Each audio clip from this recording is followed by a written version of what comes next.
A Pavle pogleda kon Sinedrionot i reče: Maži, braća, jaz живеев со наполно чиста совест пред Бога до овој ден.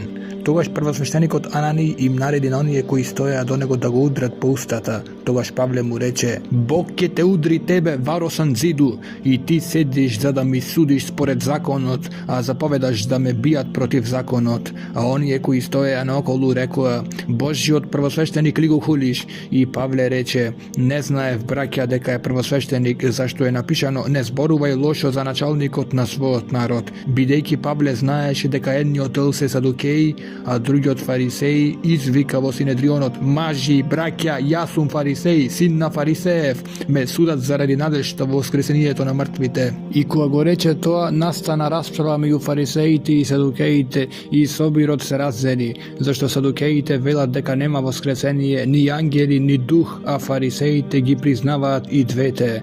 Така настана голема врева и некои книжевници од фарисејската странка станаа и се препираа верејки: Не наоѓаме никакво зло во овој човек, и ако му зборувал дух или ангел, тогаш да не му се противиме на Бога. И бидејќи расправата стана голема, заповедникот се исплаши да не го раскинат Павле и заповеда на војската да слезе и да го грабне од нивна средина и да го одведат во тврдината.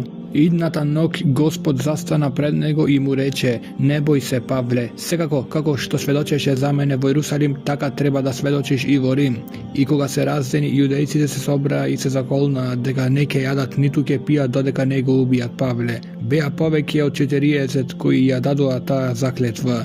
Тие дојдоа при првосвештеникот и старешините и им рекоа: Се заколнавме со заклетва дека нема да вкусиме ништо додека не го убиеме Павле. Затоа вие сега заедно со Синедрионот поднесете му барање на заповедникот да го доведе долу при вас, како да сакате поточно да го испитате неговото дело, а ние сме готови да го убиеме пред да се приближи. Но синот на Павловата сестра чуза за седата дојде и влезе во тврдината и му јави на Павле, а Павле повика еден од стотниците и рече: Одвери го момчево при заповедникот, зашто има да му соопшти нешто. Стотникот го зеде и го одведе при заповедникот и рече: Затвореникот Павле ме повика и ме замоли да го доведам при тебе ова момче, зашто има да ти каже нешто. Тогаш заповедникот го зеде за рака и се повлече со него насамо и го праша: Што има да ми соопштиш? А тој рече: Јудејците се договорија да те замолат да го одведеш утре Павле долу во Синедрионот, како да сакаат поточно да се распрашаат за него, но немој да ги послушаш, зашто го дебнат повеќе од 40 нивни луѓе кои се заколнаа да не јадат ниту да пијат додека не го убијат, и сега се подготвени, само го чекаат твоето ветување. Тогаш заповедникот го пушти момчето и му нареди: Не кажувај никому дека ми го јави ова. И повика двајца од стотниците и рече: Пригответе 200 војници, 70 коњаници и 200 стрелци за да тргнат за Кесарија во третиот час на ноќта. Пригответе и добиток за да го качат Павле и да го одведат безбедно до управителот Феликс, и напиша писмо со следнава содржина: Клауди Лиси, до угледниот управител Феликс, поздрав. Овој маж го фатија јудејците и сакаа да го убијат. Јас дојдов со војската и го излеков кога научив дека е римјанин. Сакајќи да ја научам причината за која го обвинуваат, го доведов долу во нивниот Синедрион и најдов дека го обвинуваат заради спорни прашања на нивниот закон, но дека нема никаква вина која заслужува смрт или окови. А кога ме известија дека се подготвува напад против овој човек, веднаш го испратив при тебе и обвинителите ги упатив да кажат пред тебе што имаат против него: Биди здрав. Тогаш војниците го зедоа Павле според дадената им заповед и го одведоа ноќе во Антипатрида. А утреден ги оставија коњаниците да одат со него, а тие се вратија во тврдината. А кога влегоа во Кесарија, му го врачија писмото на управителот и му го представија на Павле. А кога го прочита писмото, го праша од која област е и научи дека е од Киликија, му рече: Ке те ислушам кога ќе додат и твоите обвинители, и заповеда да го чуваат во Иродовата преторија. А по 5 дена првосвештеникот Анани слезе со неколку старешини и со некој си говорник Тертил и стапија пред управителот против Павле. И кога го повика, Тертил почна да го обвинува велејки: Голем мир уживаме благодарејќи тебе и со твојата грижливост многу нешта се поправија во народов. Тоа ние, честити Феликсе, со секаква благодарност го признаваме на секој начин и на секое место. Но за да не те задржувам повеќе, те молам да не ислушаш накратко со твојата благост. Еве, најдовме дека овој човек е зараза, дека предизвикува препирки меѓу сите јудејци по целиот свет и дека е водач на Назарејската секта и се обиде да го оскверни и храмот и ние го фативме и сакавме да му судиме според нашиот закон. Но дојде заповедникот Елисеј со голема сила и го грабна од нашите раце и заповеда неговите обвинители да дојдат при тебе. Ако го испиташ самиот, ке можеш да узнаеш од него се зашто ние го обвинуваме, а јудејците потврдија дека е така. Ако го управителот му даде знак да зборува, Павле одговори: бидејќи знам дека многу години си му судија на народов и јас на драго срце ќе зборувам во своја одбрана. Ти самиот можеш да дознаеш дека нема повеќе од 12 дена откако отидов горе во Ерусалим на поклонение и не ме најдоа ни во храмот, ни во синагогите, ниту во градот да се расправам со некого или да го бунам народот. А не можат ни тебе да ти го докажат она заради што ме обвинуваат сега, но тебе ти признавам дека според патот кого тие го наречуваат ерес, така му служам на Бога на нашите татковци, верувајќи во се што е напишано во законот и пророците, и дека се надевам во Бога како и вие сами, дека ќе има воскресение на праведните и на неправедните. Затоа и самиот се трудам секогаш да имам чиста совест и пред Бога и пред луѓето. По многу години дојдов да му донесам милостина на својот народ и да принесам жртви, при што ме најдоа очистен во храмот, не со народ и не со врева. И некои јудејци од Азија кои треба да излезат пред тебе и да ме обвинат ако има нешто против мене, или овие сами нека кажат каква неправда најдоа на мене кога стоев пред Синедрионот, освен ако се работи за овој еден што го реков гласно стоејќи меѓу нив заради воскресението на мртвите ме судите денес. Тогаш Феликс, кој доста добро го познаваше тој пат, го одложи нивното дело велејки: кога ќе дојде илјадникот Лиси, ќе го решам вашето дело. А настотникот му заповеда да го чуваат, но да му даваат известна слобода и да не му бранат никому од неговите да му служат. А по неколку денови дојде Феликс со својата жена Друзила, која беше јудејка, го повика Павле и ги слушаше неговите зборови за верата во Исуса Христа. А кога зборуваше за праведноста, за воздржувањето и за идниот суд, Феликс се уплаши и одговори: сега оди си, и кога ќе најдам време пак ќе те повикам. Меѓутоа се надеваше дека Павле ќе му даде сребреници, затоа почесто го повикуваше и разговараше со него. А кога се наполнија 2 години, Порци Фест го наследи Феликса, сакајќи да му угоди на јудејците. Феликс го стави Павле во окови. А кога Фест ја зеде власта над покраината, по 3 дни од Кесарија отиде горе во Ерусалим, каде свештеничките главатари и јудејските првенци истапија пред него против Павла и го молеа, барајќи услуга против него, за да го спроведе во Ерусалим, поставувајќи заседа за да го убијат на пат. Но Фест во одговор рече дека Павле се пази во Кесарија, каде и тој самиот скоро ќе отиде. Затоа рече тој: влијателните меѓу вас нека слезат со мене, и ако е виновен во нешто тој човек, нека го обвинат. Откако слезе во Кесарија, се задржа меѓу нив 8 или 10 дена и веќе утреден седна во судот и заповеда да го доведат Павле. А кога тој дојде, го обкружија јудејците кои дојдоа од Ерусалим и изнесоа против него многу тешки обвиненија кои не можеа да ги докажат, а Павле во своја одбрана велеше: со ништо не се огрешив ни против јудејскиот закон, ни против храмот, ни против Кесарот. Но Фест, сакајќи да им угоди на јудејците, му одговори на Павле и рече: сакаш ли да отидеш горе во Ерусалим и да ти се суди таму за ова пред мене? А Павле рече: стојам пред Кесаревиот суд, каде треба да бидам суден. На јудејците не им сторив никаква неправда, што и ти знаеш многу добро. Ако сум пак виновен или ако направив нешто што заслужува смрт, не бегам од смртта. Ако сум пак виновен или ако направив нешто што заслужува смрт, не бегам од смртта. Но ако нема ништо од она за што овие ме обвинуваат, никој не може да ме предаде на нив, за да им угоди. Се повикувам на Кесарот. Тогаш Фест поразговара со својот совет и одговори: се повика на Кесарот, при Кесарот ќе одиш. Кога поминаа неколку денови, царот Агрипа и Верникија дојдоа во Кесарија за да го поздрават Феста. И бидејќи таму се задржаа повеќе денови, Фест го изнесе пред царот Павловото дело. Феликс остави еден човек во окови, против кога бев во Ерусалим, истапија свештеничките главатари и јудејските старешини и бараа да го осудам. Јас им одговорив дека римјаните немаат обичај да предадат некого пред обвинениот да се соочи со своите обвинители и да добие прилика да се брани од обвинението. И така, Кога тие дојдоа тука заедно, јас на другиот ден без никакво одлагање седнав на судската столица и заповедав да го доведат човекот на обвинителите кои стоеа околу него. Не го обвинија ниту за едно зло дело за кое предполагав, туку имаа против него некои препирки за нивната вера и за некој Исус кој умрел и за кого Павле тврдеше дека е жив, а јас не знаејќи што да правам во расправата за такви нешта, го прашав дали сака да оди во Ерусалим за да му се суди таму за тоа, но бидејќи Павле се повика на Август за да биде запазен до неговата одлука, заповедав да го чуваат додека не го испратам при Кесарот. Тогаш Агрипа му рече на Феста: и јас би сакал да го ислушам тој човек.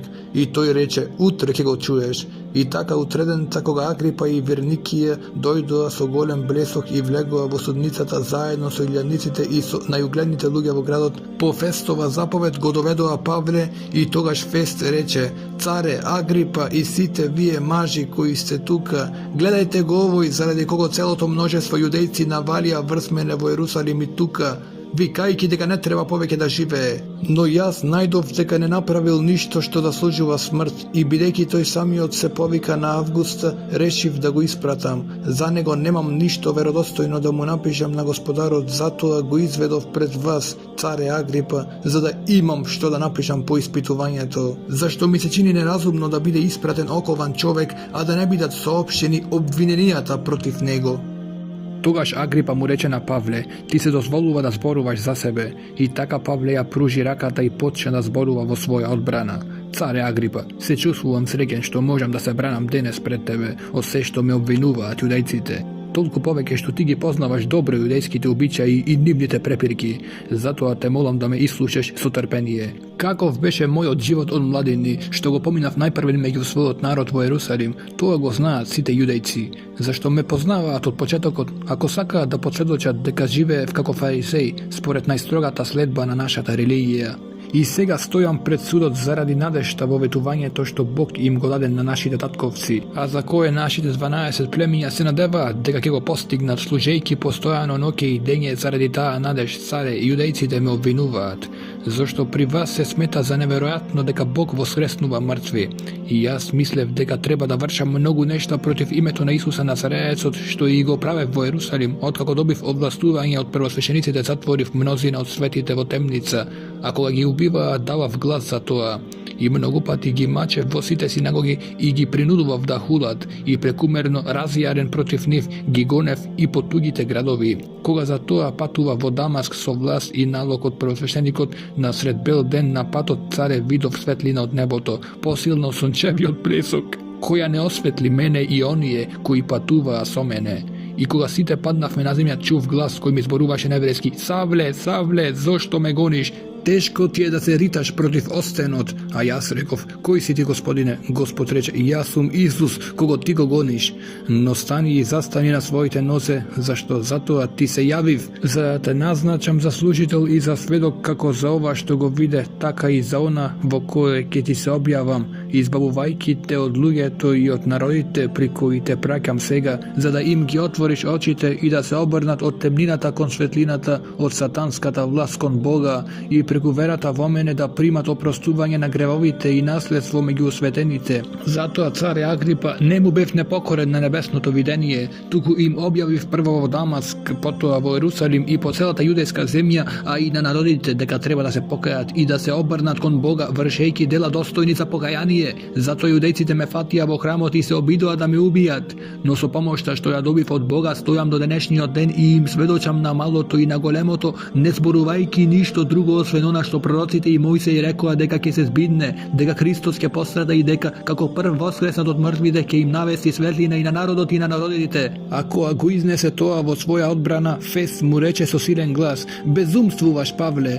твоите многубројни писма те довеле до лудило. А Павле рече: не сум луд, честит Фесте, туку зборувам вистина и со здрав разум, зашто и царот кому му зборувам слободно знае за тоа. Имено, не верувам дека му е непознато нешто од ова, зашто ова не се збидна во некој агол. Им веруваш ли, царе Агрипа, на пророците? Знам дека им веруваш. А Агрипа му рече на Павле: со малку ли сакаш да ме убедиш да станам христијанин? А Павле рече: би го молел Бога со малку или со многу, не само ти, туку и сите кои ме слушаат денес, да станете такви какви што сум јас, освен овие окови.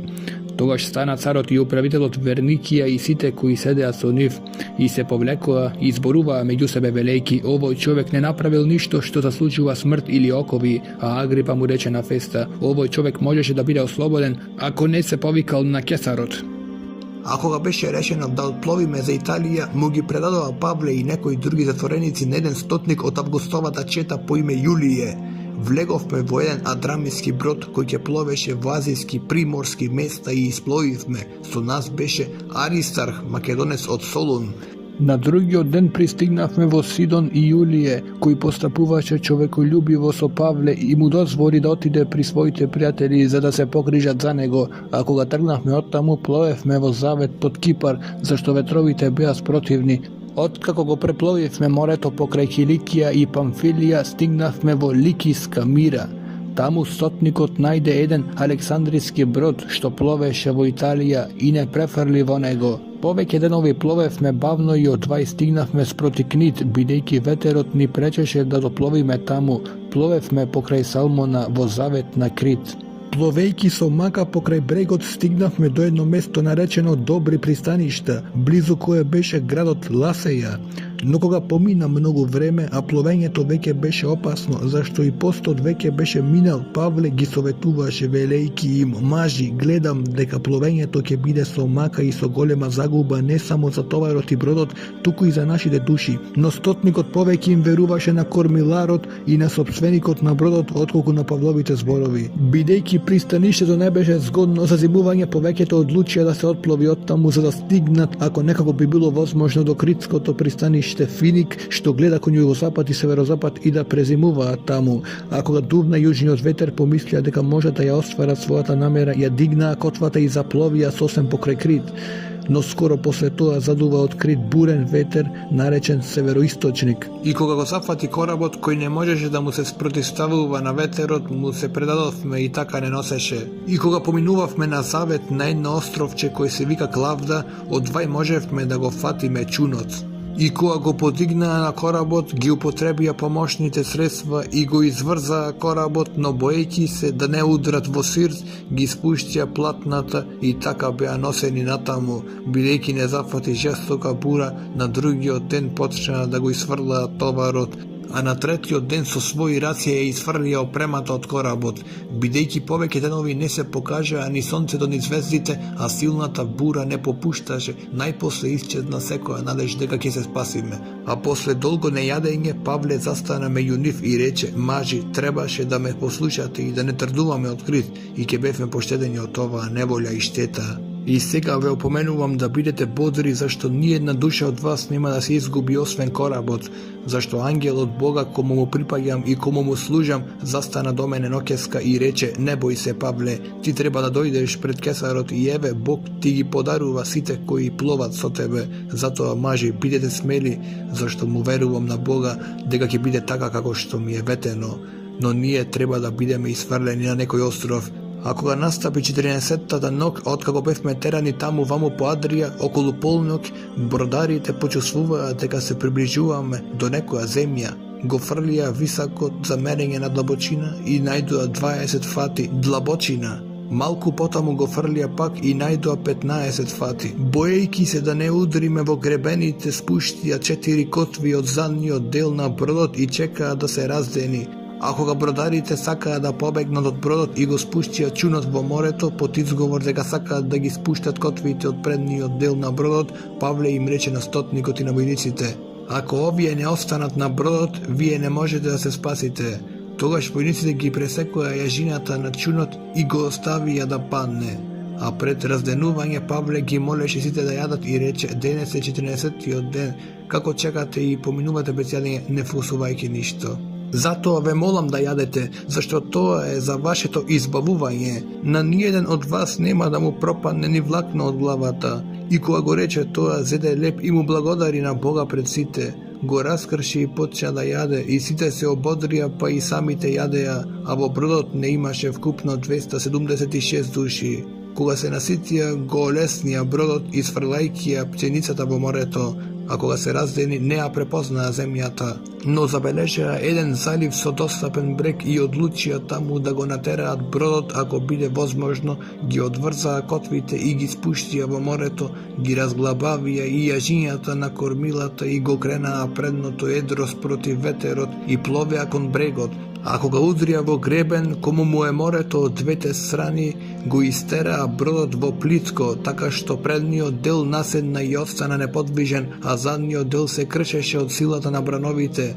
Војниците пак наумија да ги убијат затворениците, за да не исплива некој и да побегне. Но стотникот, сакајќи да го спаси Павле, ја спречи нивната намера и заповеда најнапред да скокнат оние кои знаат да пливаат и да излезат на земјата, а другите едни на даски, а други на какви да било предмети од бродот, и така стана. Сите се спасија на копното. И кога се спасивме, дознавме дека островот се вика Малта, а домородците ни укажаа необично човеколюбие, запалија оган и не примија сите заради дождот што паѓаше и заради студот. А кога Павле собра многу гранги и ги стави на огнот, излезе змија, натерана од горештината и му се фати за раката. Домородците кога видоа дека животното му виси на раката, си велеа еден на друг: овој човек секако е убиец, кој се спасил од морето, но и правдата не го остава да живее. Но тој ја истресе змијата во огнот и не му стана ништо лошо, а тие чекаа дека ќе отече или од ненадеж да падне мртов. Откако чекаа долго, видоа дека не му се случи никакво зло, го сменија своето мнение и рекоа дека е Бог, а околу тоа место се наоѓаше имотот на поглаварот на островот, по име Поплиј, кој не прими и не нагости љубезно 3 дена, и се случи Поплиевиот татко да лежи болен од треска и болки во желудникот. Павле влезе при него, се помоли, ги положи рацете на него и се исцели. По тој настан и други болни од островото доаѓаа и се исцелуваа. Тие ни искажаа и многу почести, а при заминувањето не снабдија со се што ни беше потребно. По 3 месеци отпловивме со еден александритски брод, што беше презимувал на островот и ги имаше Диоскурите како знак. И кога стигнавме во Сиракуза и останавме таму 3 дни, а оттаму пловејќи заобиколивме и стигнавме во Ригија. И кога по еден ден дувна јужниот ветер, дојдовме на идниот ден во Потиоли, каде најдовме браќа кои не замолија да останеме при нив 7 дена. И така тргнавме за Рим. Откако браќата чуја за нас, ни излегоа во пресред до Апиевата ширина и до 3 крчми. Кога Павле ги виде, му благодари на Бога и се охрабри. Штом влеговме во Рим, на Павле му беше дозволено да живее одделно, заедно со војникот кој го чуваче. А по 3 дена Павле ги повика јудејските првенци и кога се собраа им рече: мажи, браќа, иако не направив ништо против својот народ ни против татковските обичаи, мене сепак во Ерусалим ме предадоа окован во рацете на римјаните, кои кога ме испитаа сакаа да ме пуштат, зашто во мене немаше никаква вина што би да служувала смрт. Но бидејќи јудејците му се спротивија на тоа, бев принуден да се повикам на кесарот, но не дека имав нешто за да го обвинам својот народ, ете затоа ве замолив да дојдете да ве видам и да ви позборувам, зашто заради Израелевата надеж сум окован во овие вериги. А тие му рекоа: ние не примивме никакво писмо за тебе од Јудеја, ниту ни дојде некој од браќата да не извести или да рече нешто лошо за тебе. Но сакаме да чуеме од тебе што мислиш, зашто ни е познато дека насекаде зборуваат против оваа ерес. И така му определија еден ден и дојдоа при него мнозина од нив во станот. И од утро до вечер тој им излагаше за Божјото царство со докази и ги уверуваше за Исуса и од Мојсеевиот закон и од пророците. И едни поверуваа во тоа што зборуваше, а другите не веруваа. Бидејќи беа неслушни меѓу себе, почнаа да се разотидуваат, откако Павле им рече уште еден збор: добро им кажа Светиот Дух на вашите татковци преку пророкот Исаија, велејќи: оди при овој народ и кажи му, ќе слушате и не ќе разберите, ќе гледате и нема да видите. Зашто закораве срцето на овој народ и со ушите тешко слушаат, а своите очи ги затворија, за да не гледаат со очите и да не слушаат со ушите и да не разбираат со срцето и да не се обрадат и да не ги исцелам. Затоа да знаете дека ова Божјо спасение им е испратено на народите и тие ќе го чујат.